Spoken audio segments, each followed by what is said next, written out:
Okay, let's unpack this for you. For this deep dive, we're plunging into a truly foundational text. We're looking at the fifth chapter of the book of Matthew. Right. And this isn't just, some dusty old document. It's incredibly powerful. These teachings have shaped ethics, really, for millennia. Absolutely. Our mission today really is to explore the core ideas here. We want to pull out some maybe surprising insights and practical wisdom that still feels challenging, even now. Yeah. Get ready for some moments that make you pause, I think. Because what's truly fascinating, like you said, is how these teachings just leap across time. They offer this kind of blueprint for living with purpose, with impact, that feels, well, incredibly relevant. Totally. So it kicks off with the Beatitudes, right? Famous Right. stuff. But straight away, it flips our usual understanding of, blessing completely on its head. It says things like, "Blessed are the poor in spirit, for theirs is the kingdom of heaven. Right. And blessed are they that mourn, for they shall be comforted." Which is just so countercultural, Hmm. especially in a world that often values, power, visible success, being upbeat all the time. Exactly. This text points to a different kind of strength. It lifts up the meek, the merciful, Uh-huh. those who hunger for righteousness. Even those facing persecution, they're the ones called blessed. It's a radical redefining of what flourishing actually looks like, isn't it? It really is. It shifts the whole focus Yeah. away from external status, what you have or achieve, and towards this internal state, humility, empathy, this deep desire for justice. Think about it. We often praise self-sufficiency, right? Yeah. But this highlights a strength found in maybe acknowledging need, compassion. And it even says the pure in heart shall see God. It's about that inner clarity. Okay, so you've got this internal shift happening. But then, just as you're getting your head around that, Mm. the text pivots. It becomes a call to action. Mhm. It tells followers, "Ye are the salt of the earth, and ye are the light of the world." Right. It's basically saying your life, this inner change, should have an outward effect, a preserving effect, an illuminating one. Salt, not just for flavor, right? Huh? Historically, it was crucial. Preservation. Exactly. And light isn't meant to be hidden under a basket, as the text says. It reveals, it guides. So it's a clear instruction. These internal qualities, they need to shine through good works. Works that point to something greater than ourselves. Precisely. Then the discussion takes another turn. It talks about the law. It says, "Think not that I am come to destroy the law, but to fulfill." Which might sound a bit contradictory at first. Yeah, what does that actually mean, to fulfill the law? Not abolish it, but complete it somehow. Well, it explains it needs a righteousness that goes beyond. It says it must exceed the righteousness of the scribes and Pharisees. And they were the experts, right? The ones who knew the rules inside out. Meticulous. Exactly. They focused on the letter of the law.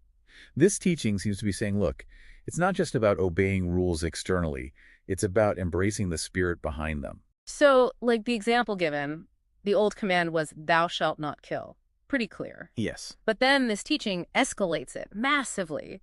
It says if you're even angry with someone without cause, you're already in danger. Or harboring lust internally is equated with committing adultery in the heart. Wow, yeah. It completely reframes morality around intention, not just the final action. What's really central here is this absolute emphasis on internal transformation. Yeah. It's suggesting true integrity starts inside. What's in your heart, your motivations, that matters more than just, appearing correct on the outside. It even gives practical advice, like sort things out with someone before you go offer a sacrifice or whatever. Right. Prioritizing relationships, reconciliation, over just performing religious duties. And it critiques making big, elaborate oaths, too. Just let your yes be yes. Simple honesty. The implication being your basic word should be enough. Trustworthy. Okay, but then it pushes the boundaries even further, doesn't it? The old standard, an eye for an eye, a tooth for a tooth, that was about proportional justice, limiting retaliation. Mm-hmm. A kind of fairness for its time. But this text says, "Resist not evil, but whosoever shall smite thee on thy right cheek, turn to him the other also." Yeah. Go the extra mile. Give generously, even when it's inconvenient or feels undeserved. That feels like such a radical departure from our basic instincts. Self-preservation, fairness. It absolutely is. It challenges retaliation head on, urges this kind of radical generosity and non-combativeness instead. And then comes maybe the toughest one of all. Let me guess.